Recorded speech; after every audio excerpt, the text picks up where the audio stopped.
Hello students, welcome back to my channel. I doctor Anju Rai. आज मैं discrete and continuous data, mean, median, mode, standard deviation, mean deviation and variance पे concept and numerical question MCQ लेके आई हूँ, जो आपके TGT exam के लिए most important topic है। इससे हर बार एक क्वेश्चन आता है, एक या दो क्वेश्चन आता है। इसके अलावा जहाँ पे मीन, मीडियन, मोड पूछा जाता है, जैसे BA हुआ, BCom हुआ, या फिर 11th 12th हुआ, 10th हुआ, उन सारे एग्ज़ाम के लिए ये वीडियो इम्पॉर्टेंट है। तो चलिए बिना देर किए इसको स्टार्ट करते हैं। तो सबसे पहले मीन, मीडियन, मोड को जानने से पहले हमें ये पता होना चाहिए कि कौन सा डेटा डिस्क्रीट है और कौन सा डेटा कंटिन्यूअस है। तो चलिए डिस्क्रीट के बारे में हम बताते हैं। तो डिस्क्रीट डेटा क्या होता है? Data that can take a distinct value, ठीक, और it is countable and usually in whole number. यानी जो डेटा हमारे पास डिस्टिंक्ट होता है, अलग अलग होता है, जिसको हम आसानी से सेपरेट कर सकते हैं, जिसको हम काउंट कर सकते हैं, वो क्या होता है? डिस्क्रीट डेटा होता है। जैसे number of student in a class, number of car in parking, number of goal in match, numbers of flowers, ठीक। तो ये सारे किसके एग्जाम्पल हैं? डिस्क्रीट डेटा के एग्जाम्पल हैं। डिस्क्रीट डेटा को अगर हम ग्राफ पे प्लॉट करते हैं तो कौन सा ग्राफ यूज़ करेंगे? बार चार्ट या फ्रीक्वेंसी टेबल का, ठीक है। ये हमारा कौन सा चार्ट है? बार चार्ट है। इसके बाद हम आते हैं कंटिन्यूअस डेटा पे। तो data that can take any value within the range.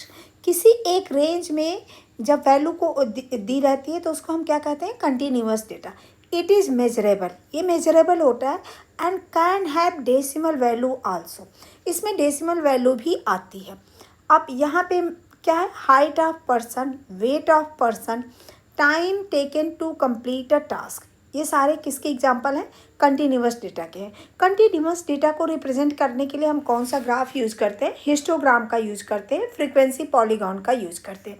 तो ये क्वेश्चन आपका पूछा जा सकता है कि कंटिन्यूअस डेटा को हम किस ग्राफ पे रिप्रेजेंट करते हैं, या फिर डिस्क्रीट डेटा को किस ग्राफ पे यूज़ कर सकते हैं, किस ग्राफ डिस्क्रीट डेटा के लिए हम किस ग्राफ का यूज़ करते हैं।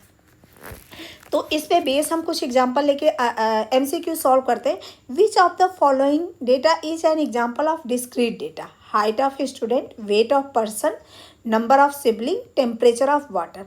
तो ये क्या है? हाइट ऑफ स्टूडेंट कौन सा है? कंटिन्यूअस डेटा का एग्जाम्पल है। वेट ऑफ पर्सन मेजरेबल है, लेकिन हम इजीली डिस्टिंक्ट नहीं कर सकते हैं, तो ये वेट ऑफ पर्सन क्या हो गया? कंटिन्यूअस हो गया। नंबर ऑफ सिबलिंग क्या हो गया? ये डिस्क्रीट डेटा का एग्जांपल हो गया, तो हमारा आंसर यही हो गया। और टेम्परेचर ऑफ वाटर किसका है?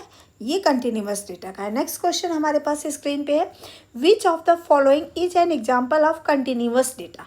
Number of book, time taken to run in 100 metre, number of students, number of flower. तो किसका कह रहा है? कंटिन्यूअस डेटा का। तो कंटिन्यूअस डेटा क्या होता है? कंटिन्यूअस डेटा जो होता है वो मेजरेबल होता है, लेकिन डिस्टिंक्ट नहीं होता है। तो यहाँ पे नंबर ऑफ बुक जो है वो क्या है? डिस्टिंक्ट का एग्जांपल है। यहाँ पे number of time taken to run 100 metre, ये क्या है? मेजरेबल है। और हर पर्सन को रन करने में अलग अलग टाइम लग सकता है, तो इसलिए ये क्या हो जाएगा? ये कंटिन्यूअस डेटा का एग्जांपल होगा। तो ये हमारा ऑप्शन बी राइट हो जाएगा। और जो ऑप्शन सी है ये क्या है? डिस्क्रीट डेटा का एग्जांपल है। ऑप्शन डी जो है नंबर ऑफ फ्लावर, ये भी डिस्क्रीट डेटा का एग्जांपल है। इसके बाद देखिए स्क्रीन पे क्वेश्चन नंबर 3 है। Which type of data which data type is suitable for histogram? Histogram के लिए किस टाइप का डेटा यूज होता है? Discrete data, continuous data, both discrete and continuous, none of this. तो हमने अभी बताया था आपको यहाँ पे कि हिस्टोग्राम जो होता है वो किसके लिए होता है? कंटिन्यूअस के लिए होता है। और ये किसके लिए पूछ रहा है? हिस्टोग्राम किस डेटा के लिए होता है? तो हमारा ऑप्शन बी राइट हो जाएगा। और डिस्क्रीट डेटा के लिए कौन सा होता है? बार चार्ट होता है, ठीक। इसके बाद नेक्स्ट क्वेश्चन हमारी स्क्रीन पे है। Which of the following can not be continuous data? इसमें से कौन सा कंटिन्यूअस नहीं है? तो कंटिन्यूअस के लिए हमने क्या कॉन्सेप्ट बताया था कि डेसिमल नहीं होना चाहिए, वो मतलब होल नंबर में होना चाहिए। तो इसमें ये डेसिमल में है, ये भी डेसिमल है, ये डेसिमल है। तो ABC किसका एग्जाम्पल हो गया? कंटिन्यूअस डेटा का हो गया। और जो ऑप्शन डी हुआ ये किसका हुआ? डिस्क्रीट का हो गया, ठीक। तो हम यहाँ पे क्या कर रहा है, which of the following can not be a continuous, कौन सा इसमें से कंटिन्यूअस नहीं है, तो 7 कंटिन्यूअस नहीं है, ऑप्शन डी। और ये किसका एग्जाम्पल है, डिस्क्रीट का है। Which graph is use to represent a data, इसमें से कौन, which graph is use to represent the data discrete data, इसमें से कौन सा ग्राफ है जो डिस्क्रीट डेटा को रिप्रेजेंट करेगा, histogram, bar chart, frequency polygon, ओजाइफ। तो यहाँ पे हमने बताया था कि जो बार चार्ट होता है वो किसके लिए होता है, डिस्क्रीट डेटा के लिए होता है। हिस्टोग्राम किसके लिए होता है, हिस्टोग्राम जो होता है वो कंटिन्यूअस डेटा के लिए। फ्रीक्वेंसी पॉलीगॉन ये भी किसके लिए होता है, फ्रीक्वेंसी पॉलीगॉन भी जो होता है वो डिस्क्रीट कंटिन्यूअस डेटा के लिए होता है। ओजाइफ जो होता है, ओजाइफ से हम किसका मेजरमेंट करते हैं, ओजाइफ से हम मीडियन का करते हैं, ठीक।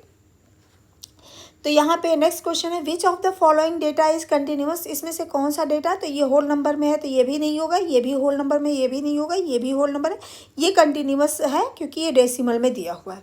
इसके बाद नेक्स्ट हमारे पास आता है डिस्क्रीट एंड कंटिन्यूअस पर बेस मीन फाइंड आउट करने का, ठीक। तो सबसे पहले हम यहाँ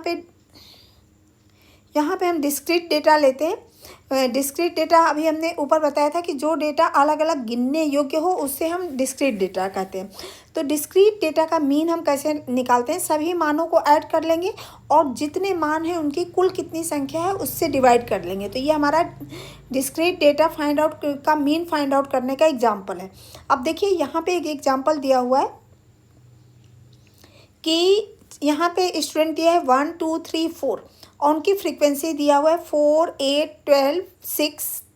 तो इसका मीन हमें फाइंड आउट करना है। तो मीन फाइंड आउट करने के लिए हम क्या करेंगे, सबसे पहले 1 को 4 से मल्टीप्लाई करेंगे, 2 को 8 से और 3 को 12 से, 4 को 6 से, ठीक।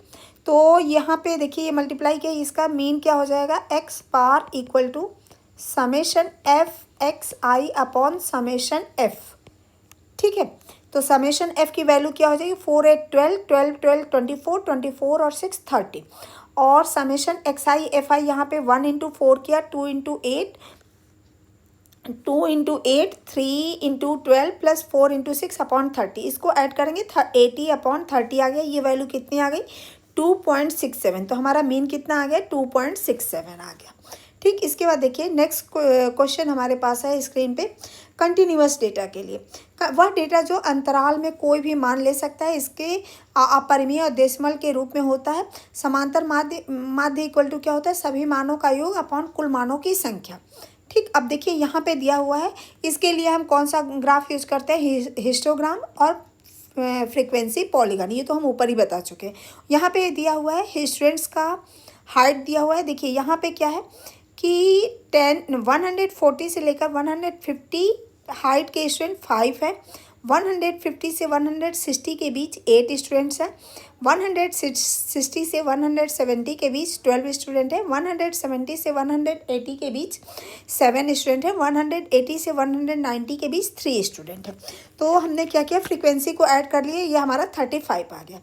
अब यहाँ पे एक्स आई की वैल्यू हम कैसे फाइंड आउट करेंगे, तो एक्स आई कंटिन्यूअस डेटा में अगर नहीं दिया है तो हम इसको फाइंड आउट करने के लिए क्या करते हैं, 140 और प्लस 150 अपॉन 2 करेंगे, तो ये क्या आ जाएगा 145, इसको यहाँ पे लिख दिया। इसी तरह से 150 प्लस 160, 150 प्लस 160 डिवाइडेड बाई 2, ये कितना आ जाएगा 155।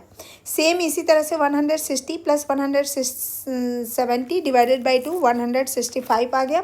फिर 170 प्लस 180 डिवाइडेड बाई 2 175, 180 प्लस 190 185 आ गया।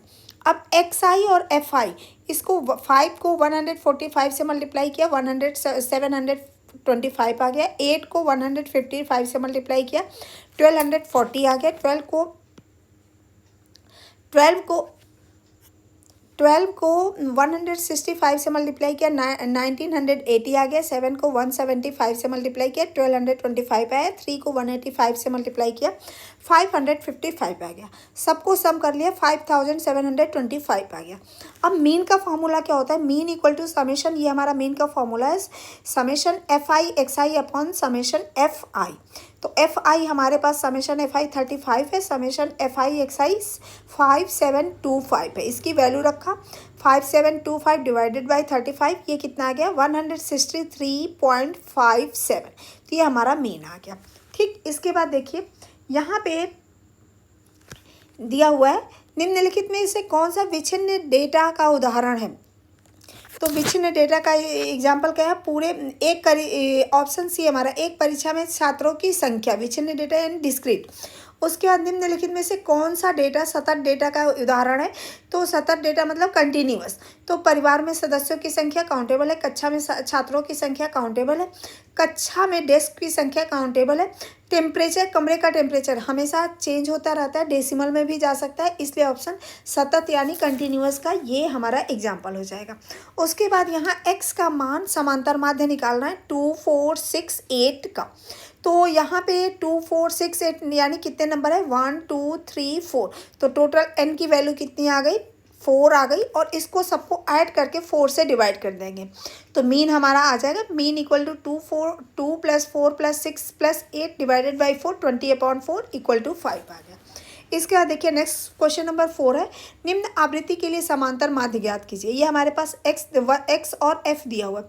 1 कितने टाइम्स आया है 3, 2 कितने times 5 times, 3 7 times, 4 3 times, 5 2 times. तो इसका हमें मीन फाइंड आउट करना है। तो इसके लिए एक लाइन और हम इसमें x I F I find out करेंगे। तो एक्स आई एफ आई क्या हो जाएगा 3, यहाँ पे 2 को 5 से करेंगे तो ये क्या हो जाएगा, ये हो जाएगा 10, और ये 3 को 7 से करेंगे 21, और 4 को 3 से करेंगे 12, और 5 को 2 से करेंगे 10 हो जाएगा। ठीक, तो यहाँ मीन इक्वल टू क्या हो जाएगा, मीन इक्वल टू यहाँ हो जाएगा x I F I upon summation F I. ठीक, एक्स बार इक्वल टू, तो इस फॉर्मूला का यूज़ करके ये हमारा मीन फाइंड आउट किया। निम्नलिखित ग्राफ में सतत डेटा के लिए उपयुक्त है। तो ये कौन सतत डेटा के लिए कौन सा होता है, हिस्टोग्राम होता है। क्वेश्चन नंबर 5 हमारे स्क्रीन पे है, वर्ग अंतराल की आवृत्ति निम्न है, समांतर माध्य ज्ञात कीजिए। यहाँ पे 10 से 20, 20 से 30, 30 से 40, 40 से 50 इसकी आवृत्ति दिया हुआ है, और इसका हमें क्या फाइंड आउट करना है, समांतर माध्य। तो ये आपके लिए होमवर्क क्वेश्चन है, क्योंकि इस टाइप का क्वेश्चन मैंने यहाँ पे किया है, तो आप इसको खुद से करिएगा। उसके बाद देखिए यदि किसी सतत डेटा के वर्ग अंतराल की आवृत्ति सम है तो समांतर माध्य किसके पास होता है। तो अगर किसी सतत डेटा के वर्ग अंतराल के आवृत्ति सम है तो समांतर माध्य जो होता है वो बिल्कुल बीचों बीच होता है, यानी मध्य वर्ग के मध्य के पास होता है। सी ऑप्शन राइट हो जाएगा। विच्छिन्न डेटा के लिए मीन का फॉर्मूला कौन सा है, तो विच्छिन्न डेटा के लिए मीन का फॉर्मूला ये हो जाएगा, यानी डिस्क्रीट डेटा के लिए summation x i upon n. तो इस तरह से हमने मेन टॉपिक जो था वो कंप्लीट कर लिया। इसके बाद देखिए मीडियन पे आते हैं, मीडियन एंड बहुलक। तो मीडियन हमारा क्या होता है, मीडियन को हिंदी में माध्यिका बोलते हैं। माध्यिका वह मान है जो अवलोकनों के आकार के क्रम में व्यवस्थित करने पर उन्हें दो विभाजित भागों में बांटता है, दो बराबर भागों में बांटता है। यानी जो हमें डेटा दिया होता है उसको वो दो बराबर भागों में बांटता है। तो देखिए डिस्क्रीट डेटा के लिए यदि कुल अवलोकनों की संख्या n है, यानी कुल हमारे पास n ऑब्जर्वेशन है, तो मीडियन क्या हो जाएगा n+1/2वां पद। ठीक है, यानी ऑब्जर्वेशन जो हमें दिया रहेगा उसको नंबर ऑफ ऑब्जर्वेशन काउंट कर लेंगे, उसमें अगर ऑड है तो उसमें +1 करके 2 से डिवाइड करेंगे, जो नंबर आएगा अब उस ऑब्जर्वेशन में उस नंबर के टर्म्स को देखेंगे कि वो नंबर काउंट पे कहाँ आ रहा है, वो नंबर हमारा मीडियन हो जाएगा। यदि हमारा नंबर ऑफ टर्म्स सम है यानी इवन नंबर है, तो उस केस में क्या होगा n/2वां पद प्लस n/2 + 1वां पद का औसत, यानी n/2वां पद प्लस n/2 + 1वां पद, और उसको 2 से डिवाइड कर देंगे। देखिए यहाँ पे एग्जांपल है, जब हमारे पास डेटा क्या है 2 8 10 15 21, इसका हमें क्या निकालना है, मीडियन निकालना है। तो ये 1 2 3 4 5 नंबर दिया हुआ है, तो 5 यानी ये हमारा क्या है ऑड है, तो इसके लिए मीडियन क्या हो जाएगा 5 + 1/2वां पद, तो 5 + 1 6 हो जाएगा, 6/3 3 आ गया, यानी तीसरा प्लस टर्म हमारा क्या होगा मीडियन होगा। तो यहाँ पे first term, second term, third term, तो मीडियन हमारा क्या होगा 10 हो जाएगा, तो मीडियन हमारा 10 यहाँ आ गया। अब यहाँ पे देखिए दूसरा क्वेश्चन हमारे पास है 3, 6, 9, 12, 18, 21। इसमें मीडियन क्या होगा? तो इसमें नंबर ऑफ टर्म कितने हैं? 6 है, एन की वैल्यू 6 है, यानी मीडियन क्या हो जाएगा? n/2 प्लस n/2 प्लस 1/2 वहाँ पद हमारा होगा। तो n/2 तीसरा टर्म ये क्या हो जाएगा? 3 और प्लस 4 वहाँ पद अपॉन वहाँ टर्म अपॉन 2। तो तीसरा टर्म कौन सा है? 9 और चौथा टर्म कौन सा है? 12। तो 9 और प्लस 12 अपॉन 2, तो ये क्या हो जाएगा? 21/2, तो ये हो जाएगा 10.5। तो 10.5 हमारा आंसर हो जाएगा। इसके बाद देखिए median for continuous data.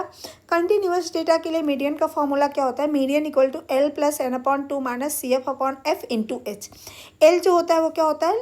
L जो होता है माध्यिका वर्ग की निम्न सीमा होती है, कम्युनिकेटिव फ्रीक्वेंसी, माध्यिका वर्ग से पहले की संचयी बारंबारता। एफ क्या होता है? माध्यिका वर्ग की आवृत्ति। एच क्या होता है? वर्ग अंतराल। एन क्या होता है? आवृत्तियों का योग। और मीडियन फाइंड आउट करने के लिए हम कौन सा कर्व यूज करते हैं, कौन सा ग्राफ यूज करते हैं? तो मीडियन फाइंड आउट करने के लिए हम ओजाइव कर्व यूज करते हैं। ओजाइव कर्व में जो एक्स एक्सिस n/2 जहाँ पे लेस देन ओजाइव और मोर देन ओजाइव डिस्क्रीट, जैसे यहाँ से मोर देन आता है, यहाँ पे ये कट करता, तो यहाँ से जो ये हम जब इंटरसेक्टिंग पॉइंट से एक्स एक्सिस पे परपेंडिकुलर ड्रॉ करते हैं, तो एक्स एक्सिस के जिस पॉइंट पे ये कट करता है वो पॉइंट हमारा मीडियन होता है। और इसका जो वाई एक्सिस पे जो पॉइंट कट करता है वो हमारा डेटा का n/2 वैल्यू होती है। ठीक, तो अब इसके बाद हम बहुलक की बात करते हैं मोड की। तो मोड क्या होता है? जो जिस टर्म की वैल्यू बार बार रिपीट होती है, यानी जो नंबर डेटा में बार बार रिपीट होता है उसको हम क्या कहते हैं? बहुलक कहते हैं। ठीक, दो अगर हमारे पास किसी भी आवृत्ति की एक है तो एक बहुलक होगा।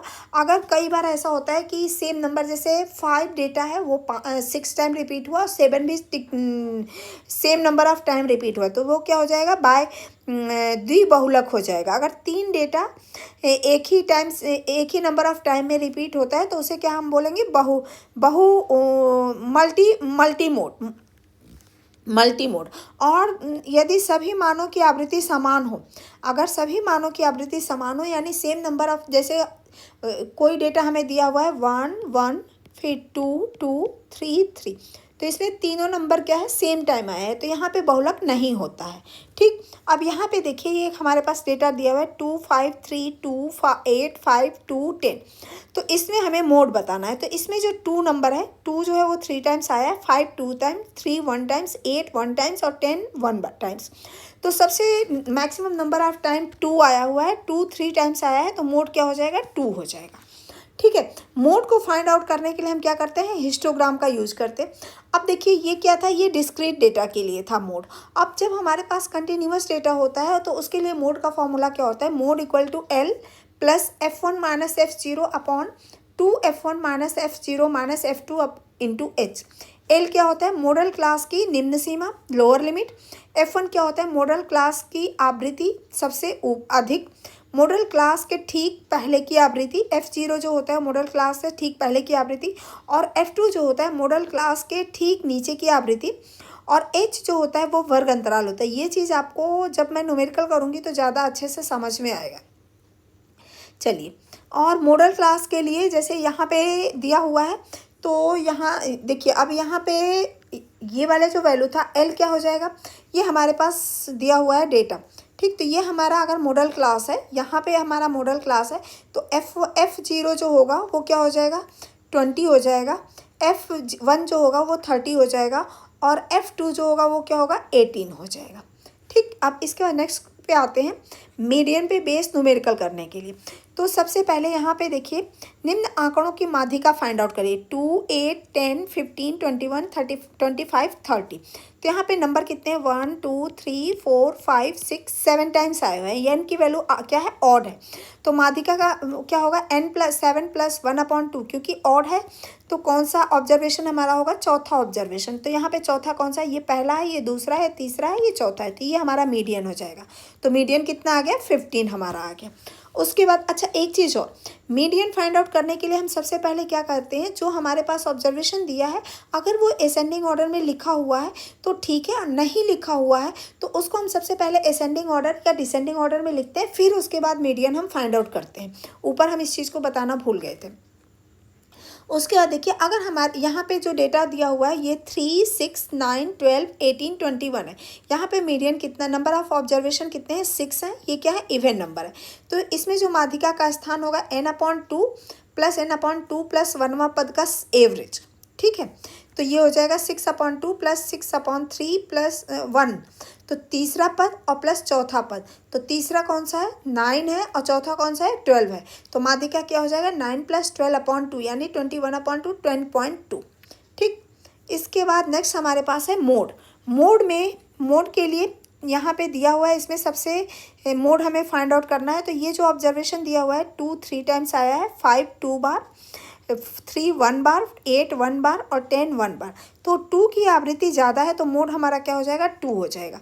इसी तरह से दूसरे क्वेश्चन में मोड दिया हुआ है तो 1 जो है वो 1 बार आया हुआ है, 4 जो है वो 3 टाइम्स, 6 भी 3 टाइम्स, 9 1 बार। तो इसका मोड क्या हो जाएगा, 4 और 6 दोनों होगा और ये बाई मोड हो जाएगा, ठीक। तीसरा में देखिए सारा डेटा सेम आया हुआ है, 7 भी एक बार, 11 भी एक बार, 15 भी एक बार, 18 भी एक बार, 22 भी एक बार। तो यहाँ पे कोई बहुलक नहीं होगा।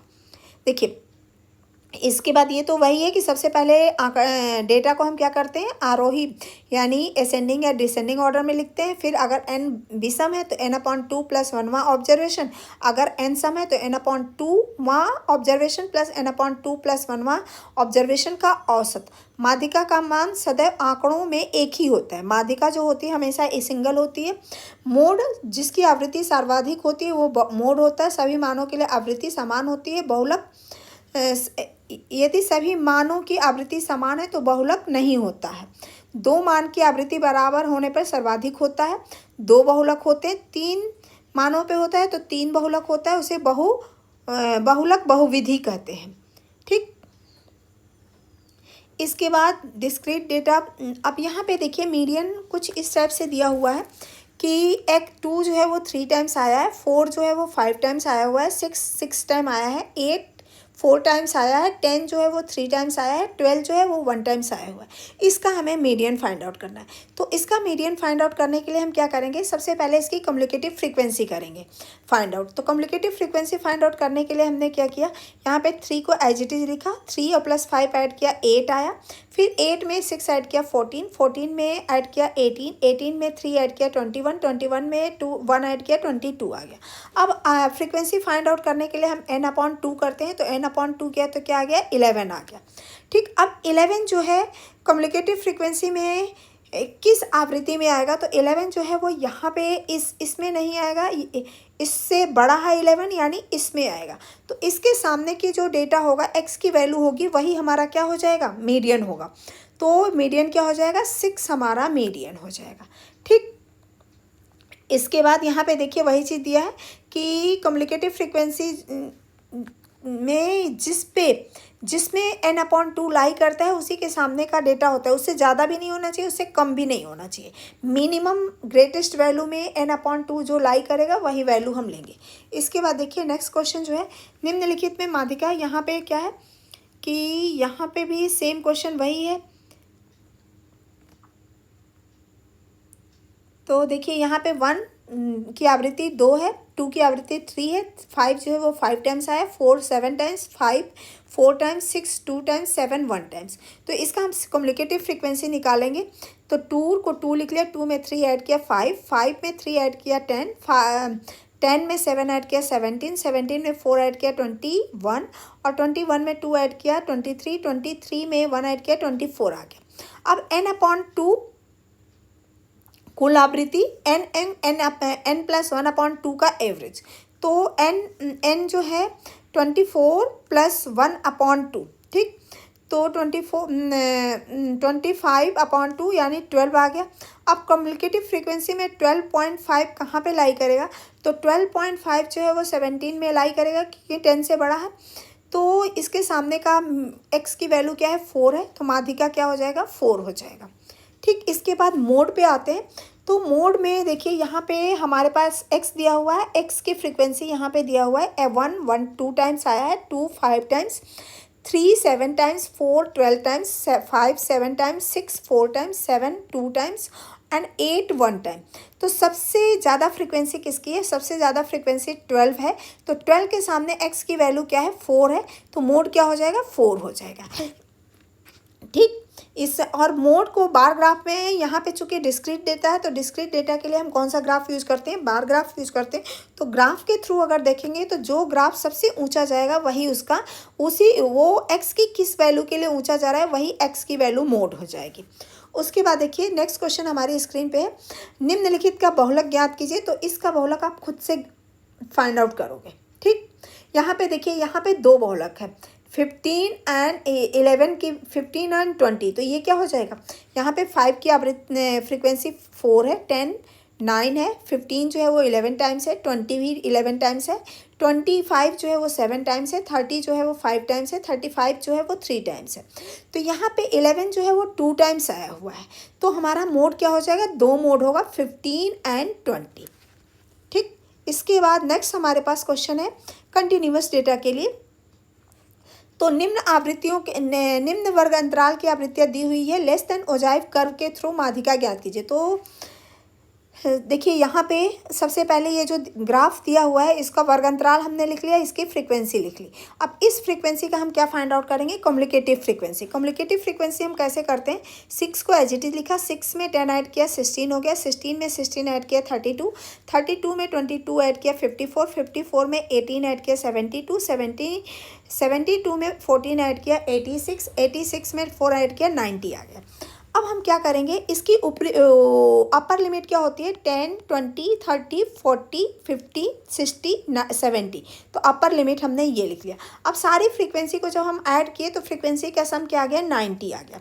ठीक, 90 का हाफ करेंगे तो ये क्या आ जाएगा? 45 आ जाएगा। फ्रीक्वेंसी में देखेंगे 45 कहाँ लाई कर रहा है? तो 45 हमारा इसमें लाई करेगा। तो 45 जब इसमें लाई करता है तो अब हम कम्युनिकेटिव फ्रीक्वेंसी जो हमारा CF होगा ये वो क्या होगा? 32 होगा। फ्रीक्वेंसी F क्या होगा? ये 22 हो जाएगा और लोअर लिमिट 30 हो जाएगा, इसके सामने वाली L हो गया। अब मीडियन का जो फॉर्मूला हमारे पास है, मीडियन का फॉर्मूला क्या होता है? Median equal to L plus N/2 minus CF/F into H। तो माध्यिका वर्ग में L हमारा 30 था, वर्ग अंतराल कितना का था? 10 का था।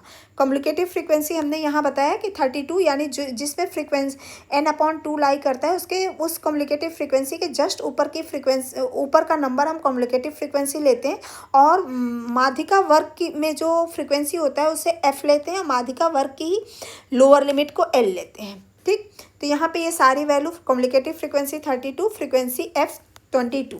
अब इस मीडियन के फॉर्मूला में L plus N/2 minus CF/F into H। L की value 30, N/2 45 minus 32/20T into H। इसका कैलकुलेशन किया 36 आ गया। अगर हम कर्व के थ्रू इसकी बात करते हैं तो यहाँ पे हम सारा पॉइंट को अपर लिमिट, जैसे यहाँ पे 6 है और 10 है तो यहाँ 6 और 10 को प्लॉट किया, फिर 16 और 20 को प्लॉट किया, फिर उसके बाद 32 और 30 को प्लॉट किया, फिर उसके बाद 54 और 40 को प्लॉट किया। इस तरह से सारा प्लॉट किया। फिर इसका मोर देन ओजाइव कर्व करेंगे। फिर ये एक्स एक्सिस पे यहाँ पे कट कर रहा है तो 35.9 इसका जो होगा वो क्या हो जाएगा? मीडियन हो जाएगा। ठीक, इसके बाद अब नेक्स्ट पे आते हैं। मीडियन यहाँ पे दिया हुआ है फाइंड आउट करने के लिए। तो ये मीडियन आपके लिए होमवर्क क्वेश्चन है, इसको आप खुद से फाइंड आउट करिएगा क्योंकि इस टाइप का हम क्वेश्चन करा चुके हैं। इसके बाद नेक्स्ट हम आते हैं मोड पे।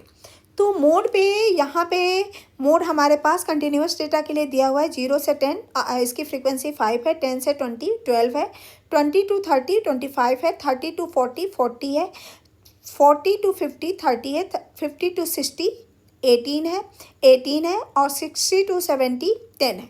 तो फ्रीक्वेंसी मोड में क्या होता है? जिसकी फ्रीक्वेंसी ज़्यादा होती है वही हमारा फ्रीक्वेंसी होता है, वही हमारा मतलब वही हमारा मोड के लिए उसी को हम लेते हैं F1।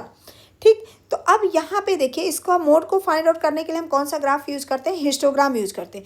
तो सबसे ज़्यादा फ्रीक्वेंसी ये है F। तो यहाँ पे जो F1 होगा, F1 की वैल्यू क्या हो जाएगी? F1 इक्वल टू हमारे पास हो जाएगा F1 इक्वल टू 40।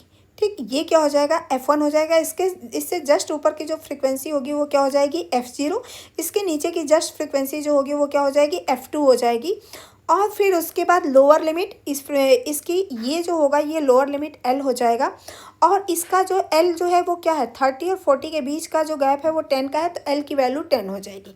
तो इस तरह से हमने L 30, H 10, F1 40, F0 25, F2 30 हो गया। अब इन सारी वैल्यू को फॉर्मूला में हम पुट करेंगे।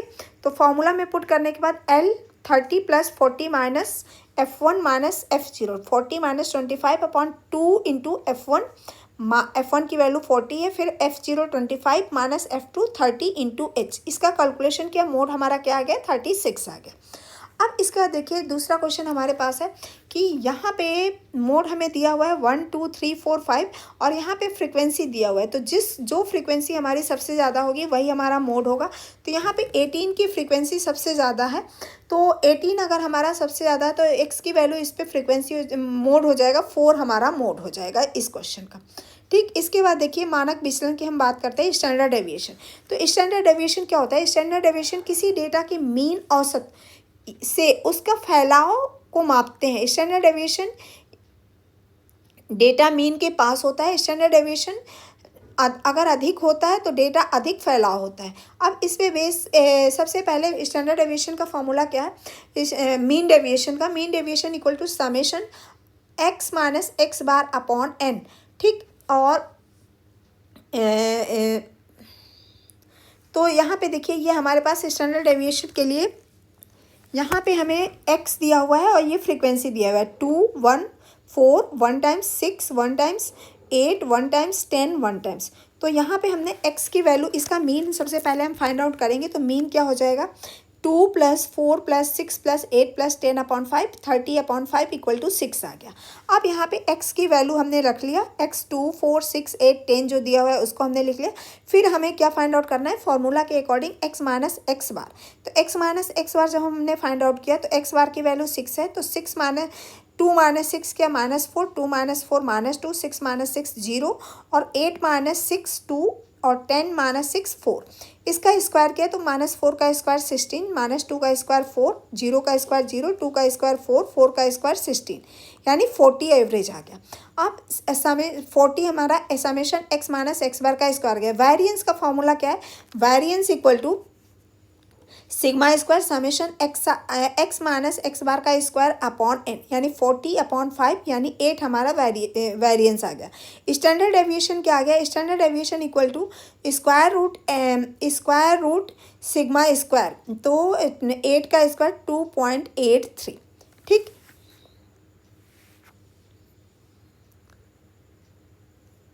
इसके बाद देखिए मीन डेविएशन निकालने का फॉर्मूला क्या है। तो यहाँ पे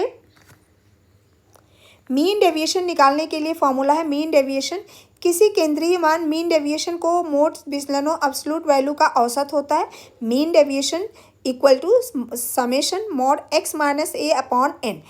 तो यहाँ पे जो हमें क्वेश्चन दिया हुआ है कि डेटा 2 4 6 8 10 का mean deviation about mean find out करिए। ठीक, तो 2 4 6 8 10 दिया हुआ है, 2 4 6 8 10 लिख लिया। अब 2 4 6 8 10 का हमने एवरेज निकाला, 2 प्लस 4 प्लस 6 प्लस 8 प्लस 10, और कितने नंबर हैं ये, 5 है, तो 5 से डिवाइड कर दिया, मीन हमारा कितना आ गया, 6 आ गया। x माइनस एक्स बार मॉड के साथ निकाला तो 2 minus 6 4, 4 minus 6 2, 6 minus 6 0, 8 minus 6 2, 10 minus 6 10 minus 6 4, सबको ऐड कर लिया, 12 आ गया। मीन डेविएशन अबाउट मीन क्या हो जाएगा, summation x i upon n. तो समेशन एक्स माइनस एक्स बार कितना है, 12 अपॉन 5 2.4। तो ये हमारा मीन डेविएशन आ गया। इस बार टीजीटी एग्जाम में मीन डेविएशन के क्वेश्चन आया हुआ था। इसके बाद देखिए standard deviation summation standard deviation equal to क्या होता है, summation f x i x minus x bar whole square upon n. ठीक, तो यहाँ पे हमारे पास स्टैंडर्ड डेविएशन एक कंटिन्यूस इंटरवल दिया हुआ है और इसके करस्पॉन्डिंग ये फ्रीक्वेंसी दी हुई है। इसका हमें स्टैंडर्ड डेविएशन फाइंड आउट करना है। तो 0 से 10, 10 से 20, 20 से 30, 30 टू 40, 40 टू 50। अब इसकी यहाँ पे x नहीं दिया हुआ है, तो x फाइंड आउट करने के लिए क्या करेंगे, इसकी मिड वैल्यू निकालेंगे। तो 0 plus 10 divided by 2 5, 10 plus 20 divided by 2 15 20 plus 30 divided by 2 25 30 plus 25 40 divided by 2 35 40 plus 45 divided by 40 plus 50 divided by 2 45। और ये हमारा फ्रीक्वेंसी यहाँ दिया हुआ है, उस फ्रीक्वेंसी को लिख लिया। फिर फ्रीक्वेंसी को एक्स के साथ मल्टीप्लाई किया तो ये 15 75 175 175 135 इसको भी ऐड कर लिया। अब जो स्टैंडर्ड डेविएशन का फॉर्मूला होता है उसमें क्या आता है, एक्स माइनस एक्स बार। तो एक्स माइनस एक्स बार, तो एक्स बार हम सबसे पहले फाइंड आउट करेंगे। तो एक्स बार के लिए क्या हो जाएगा, summation F I x i upon summation F I. तो यहाँ पे summation F I F x की वैल्यू क्या है 575 और ये 23। तो 575 को 23 से डिवाइड किया 75 आ गया। अब यहाँ पे d की वैल्यू निकालेंगे x माइनस 25। तो जो x की वैल्यू है सब में से 5 को 25 माइनस करेंगे तो 5 minus 25 minus 20 5 minus 15 minus 15 minus 25 minus 10 फिर 25 माइनस 25 0 35 माइनस 25 10 और 45 माइनस 25 15। इसका स्क्वायर कर देंगे, ये आ गया। फिर इसको फ्रीक्वेंसी से मल्टीप्लाई कर देंगे, ये हमारा सारा डेटा आ गया। इसके बाद इन सारे को ऐड करेंगे तो ये समेशन एफ डी स्क्वायर आ गया। अब स्टैंडर्ड डेविएशन का फार्मूला क्या होता है, summation f d square upon n. तो समेशन एफ डी स्क्वायर की वैल्यू है 3400 डिवाइडेड बाई 23। तो ये हमारा क्या आ गया, ये हमारा आ गया स्टैंडर्ड डेविएशन। इसके बाद मीन डेविएशन के लिए summation f mod x minus a upon n. तो ये समेशन, ये आपका होमवर्क है क्योंकि मीन डेविएशन हम ऑलरेडी आपका ऊपर डिस्कस कर चुके हैं। तो इसको आप करके मुझे बताइएगा कि इसका आपको ये कर पा रहे हैं नहीं कर पा रहे हैं, तो मैं नेक्स्ट क्लास में डिस्कस कर दूंगी। होप आपको समझ में आ गया होगा। तो इस तरह से हमने पूरा जो स्टैटिस्टिक्स है वो सारा मैंने कंप्लीट कर दिया आपके यूपी टीजीटी एग्ज़ाम के लिए। तो आप कंप्लीट प्लेलिस्ट को देखिए और देखने के बाद मुझे कंप्लीट कमेंट करके बताइए कि आपको ये सारा प्लेलिस्ट कैसा लगा और सारी वीडियो में कहाँ आपको कौन सा पार्ट अच्छा लगा और कहाँ हमें इम्प्रूवमेंट करने की ज़रूरत है, ये भी कमेंट करके बताइए। और इसके बाद आप नेक्स्ट किस टॉपिक पे वीडियो चाहते हैं ये मुझे कमेंट करके ज़रूर बताइएगा। और इस तरह की वीडियो पाने के लिए आप हमारे चैनल को सब्सक्राइब कर लीजिए, बेल नोटिफिकेशन को ऑन कर लीजिए। Thank you.